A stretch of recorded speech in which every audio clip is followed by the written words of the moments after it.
Herri Jói, það hörku sláttar á þig núna, ekki? Þú ert munnkátar eftir svona... Jú, við vorum bara mjög góðir sko.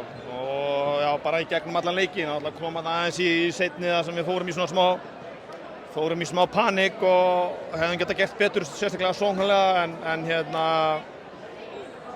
Stjarnan náttúrulega í ykkur svona örvæntinga körubolta, þannig að við stóðumst áhlaupið og lönduðum þessu bara dagalega ekki. Hlýtur ekki eitthvað að vera í því ef að bæði lið eru frekar ósátt og það kvartað nánast í hverju einustu sókn á báða bóa, en misti ekki dómararnir nekt tökin á þessu?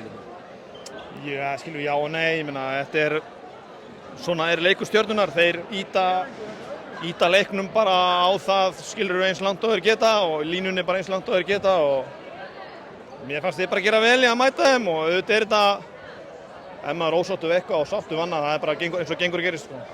En vörnin ykkar í kvöld, hún er betri enn í hinu leikjunum? Já, nei, ekkert þannig sko. Ég meina, skilur, fólk var líka bara átt að sjá því að við töpum fyrstu tveimur leikjunum bara að við náttúrulega rembumst bara eins og við gátum að tapa leik 2 og tókst það á endanum. Þannig að, skilur, við erum alls ekki þó að staðan hefur verið 2-0 í kvöld, þá er við ekkert eins og við höfum verið eitthvað með allt lóðrétt niður okkur í fyrstu tveimur leikjunum, bara alls ekki. Við bara héldum þannig að sé bara plani og svo er þetta bara, já, bara standast bara allt sem öllu sem hendir á okkur sko. Þetta er rauninni bara þannig og svo náttúrulega við getum skora boltanum, búið okkur til góð skot og það er náttúrulega líka lykill í þessu að spila þetta Stjörnulið, það er að við þurfum að vera í balans þegar við erum að slúta þessum sóknum og gera vel og passa boltan og framlag frá mörkum og hún fær breka hérna með mjög stóra þrista, bróðinn stígur heldur betur upp, mætir sem svo fyrirliði sem hann er. Þannig að það er sláttur á þig núna.